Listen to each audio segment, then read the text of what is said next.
कहानी की शुरुआत गांव के थिएटर से शुरू होती है। एक धमाके के साथ सभी के सामने पंच नाम का आदमी आता है। पंच जाना माना और मशहूर कठपुतली मास्टर था। लोग दूर दूर से उसकी कठपुतलियों का शो देखने आते थे। पंच लोगों से कहता है, मुझे पूरा यकीन है दोस्तों, हर बार की तरह इस बार भी मेरी कठपुतलियां तुम सभी का दिल जीत लेंगी। पंच की बात खत्म होते ही फिर से धमाका होता है और पंच गायब हो जाता है। कुछ ही पलों बाद थिएटर का पर्दा हटता है, जिसके साथ ही कठपुतलियों का शो शुरू हो जाता है। एक कठपुतली को पंच की खूबसूरत बीवी जोड़ी संभाल रही थी, जबकि दूसरी को पंच संभाल रहा था। दोनों के हाथों में बला की फुर्ती थी। दोनों के हाथ इतनी तेजी से चल रहे थे कि मानो कठपुतलियों में जान सी आ गई हो। हमेशा की तरह आज भी लोगों को उसका शो बहुत अच्छा लगता है। वैसे इन दोनों ने कठपुतलियों के शो दिखाकर काफी पैसा कमा लिया था, जिस कारण इनकी जिंदगी मजे से कट रही थी। अब कहानी पंच के बड़े से घर से शुरू होती है। जूडी और पंच का एक छोटा सा बेटा रोनी भी था, जिसे दोनों बेहद प्यार करते थे। इसी घर में पंच के 2 नौकर भी रहते थे, जिनकी उम्र काफी हो गई थी। आदमी का नाम हेंसी, जबकि उसकी बीवी का नाम मारिया था। मारिया घर में खाना बनाने के साथ साथ घर की साफ सफाई भी करती थी। मारिया का पति हेंसी काफी बूढ़ा हो चुका था, इसलिए वो कोई काम नहीं कर सकता था। अगले दिन गांव में एक खास समागम था। पंच और जूडी भी तैयार होकर इस समागम में भाग लेने पहुंच गए थे।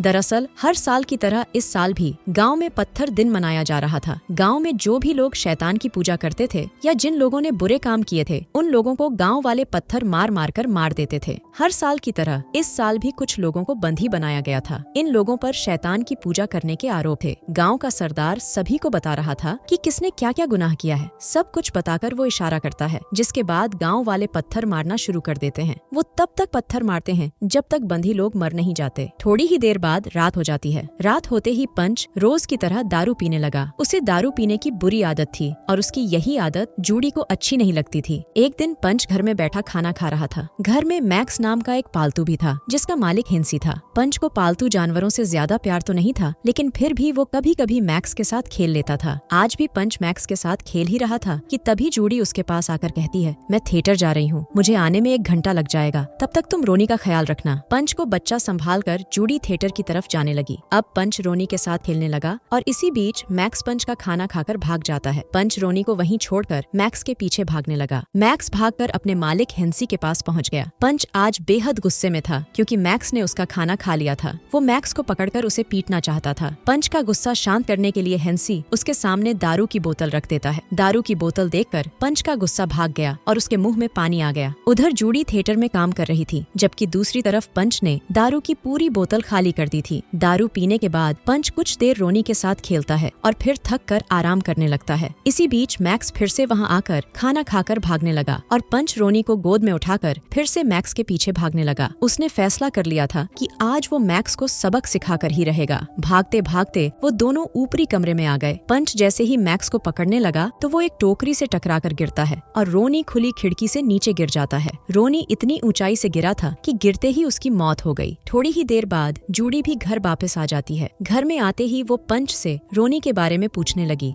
जब पंच कोई जवाब नहीं देता तो वो खुद ही रोनी को खोजने लगी। काफी कोशिशों के बाद भी जब उसे रोनी कहीं नजर नहीं आता तो वो पंच से फिर से पूछताछ करती है। उसके बार बार पूछने पर पंच उसे बताता है कि हमारा रोनी खिड़की से गिरकर मर गया। ये मैंने जानबूझकर नहीं किया, ये तो बस एक हादसा था। पंच की बात सुनकर जूडी को इतना गुस्सा आता है कि वो पंच को मारने लग जाती है, लेकिन पंच अभी भी दारू के नशे में था। वो भी गुस्से में आकर जूडी को डंडे से पीटने लगा। वो जूडी को इतना पीटता है कि जूडी की मौत ही हो जाती है। आज पंच के हाथों उसका पूरा परिवार खत्म हो गया था। उसने ये सब जानबूझकर नहीं किया, बल्कि ये सब तो उससे दारू के नशे में हो गया था। वो जल्दी जल्दी जूडी की लाश एक कपड़े में लपेटकर दफनाने चला जाता है। लाश दफनाकर वो जल्दी ही घर आ गया और आगे की योजना बनाने लगा ताकि वो पुलिस से बच सके। काफी सोचने के बाद उसने घर से सारे सबूत खत्म कर दिए ताकि पुलिस के हाथ कोई सबूत न लगे। अगले दिन पंच पुलिस अफसर हेनरी के पास जाकर कहता है कि मेरी बीवी और बेटा कल रात से गायब हैं। उसकी बात सुनकर हेनरी उसके घर जाने की तैयारी करने लगा ताकि कोई सुराग खोजकर उसकी बीवी और बेटे को खोज सके। कुछ ही देर बाद हेनरी और उसकी पुलिस टीम पंच के घर पहुंच गई थी। पंच उन्हें बताता है कि कल रात मैं दारू पीकर जल्दी सो गया था और जब सुबह जागा तो मुझे मेरी बीवी और बेटा कहीं नहीं मिले। हेनरी को पता था कि पंच जाना माना शराबी है, इसीलिए वो उसकी बात पर यकीन कर लेता है। पुलिस काफी समय से घर में कोई सुराग खोज रही थी ताकि पता लगा सके कि कौन घर में आया था, लेकिन जब उन्हें कुछ नहीं मिलता तो वो नौकरों के कमरे में आ जाते हैं। हेनरी मारिया से जूडी के बारे में पूछता है।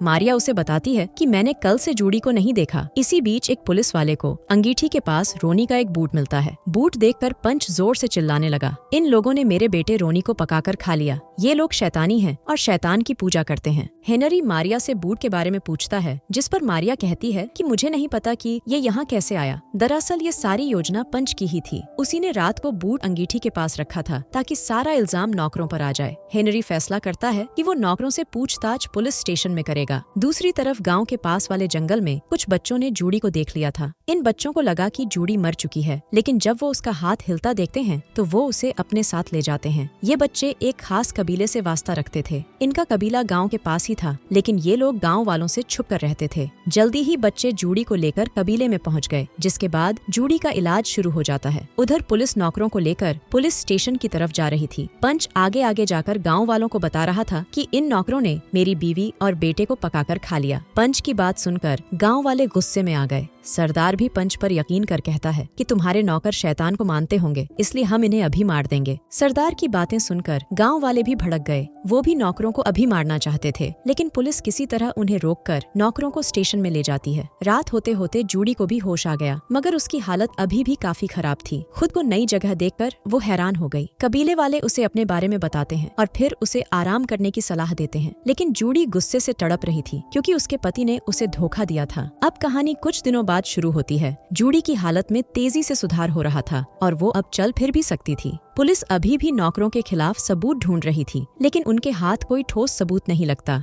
ऐसे ही एक दिन सरदार अफसर हेनरी के पास आकर पहले उसे एक खत दिखाता है और फिर कहता है, पंच के नौकरों ने मान लिया कि वो शैतान को मानते हैं और उन्होंने ही पंच के परिवार को मारा है। ये रहा दोनों का कबूलनामा। सरदार की बात सुनकर हेनरी ध्यान से खत देखता है, जिस पर नौकरों ने अपना गुनाह कबूल कर साइन किए हुए थे। दरअसल अंधविश्वासी सरदार हर हाल में नौकरों को सजा दिलाना चाहता था। वो शुरू से ही पंच पर पूरा यकीन करता था। पंच के मुताबिक उसके नौकरों ने ही उसके परिवार को मारा था और सरदार उसकी बात पर यकीन कर बैठा था। उसने कुछ पुलिस वालों को पैसे देकर ये खत तैयार करवाया था ताकि हेनरी नौकरों को सजा देने के लिए मान जाए। अगले ही दिन नौकरों को सजा देने के लिए पूरा गाँव इकट्ठा हो चुका था। सरदार के कहने पर दोनों नौकरों को सबके सामने लाया गया। इसके बाद वो पंच को भी ऊपर बुलाता है ताकि वो अपने हाथों से नौकरों को सजा दे सके। अब पंच जैसे ही लीवर खींचता है तो दोनों नौकर नीचे गिर जाते हैं। किसी ने रस्सी पहले ही काट दी थी और ये देखकर सभी लोग हैरान थे। इसी बीच पंच को घोड़े की आवाज सुनाई देती है। वो जब घोड़ों की तरफ देखता है तो उसे एक के बाद एक कई लोग नजर आते हैं। घोड़े पर जूडी बैठी थी और उसके साथ कबीले वाले थे। इन्हीं लोगों ने रस्सी काटी थी ताकि बेकसूर नौकरों को बचाया जा सके। अब घोड़ों पर बैठी जूडी पंच की तरफ बढ़ने लगी और एक जोशीले अंदाज में उसके सामने पहुंच जाती है। जूडी का अंदाज देखकर सभी गांव वाले हैरान थे। जूडी को अपने सामने जिंदा देखकर पंच का रंग फीका पड़ चुका था। जूडी उसे अपने हाथ ऊपर करने को कहती है। पंच जैसे ही हाथ ऊपर उठाता है तभी कबीले वाले उसके हाथों में रस्सियां फंसा देते हैं। अब जूडी गांव वालों को बताती है कि ये आदमी मेरा पति है, लेकिन इसने मेरे बेटे रोनी को मार डाला और मुझे भी मारने की कोशिश की। जूडी की बात सुनकर सभी गाँव वाले हैरान हो गए। जूडी आगे कहती है कि तुम सभी लोग अंधविश्वासी हो और पंच जैसे लोग इसी का फायदा उठाते हैं। पंच ने खुद को बचाने के लिए तुम्हारे अंधविश्वास का फायदा उठाया। उसने बेकसूर नौकरों को शैतान का पुजारी कहा और तुम अंधविश्वासी लोग उसकी बात मान गए। याद रखना गाँव वालों, अंधविश्वास एक ऐसा मीठा जहर है जो धीरे धीरे जान लेता है। जूडी की बात सुनकर गाँव वाले सोच में पड़ गए थे। इसके बाद जूडी पंच के दोनों हाथ काट देती है। वो चाहती तो उसे मार भी सकती थी, लेकिन वो ऐसा करती नहीं। वो पंच को लाचार बनाकर उसकी जिंदगी नर्क से भी बदतर करना चाहती थी। कहानी के आखिर में जूडी अपने घर में रहने लगी और कबीले के बच्चे भी उसके साथ रहने लगे। हाथ काटने के बाद पंच पागल हो गया था और अब वो पागल खाने में शो दिखाता था। इसी के साथ इस कहानी का यही अंत हो जाता है। हमारी वीडियो देखने के लिए बहुत बहुत धन्यवाद। अगर आप ऐसी ही वीडियोस के दीवाने हैं तो प्लीज मेरे चैनल को जरूर सब्सक्राइब करें। मिलते हैं अगली वीडियो में, तब तक के लिए नमस्कार।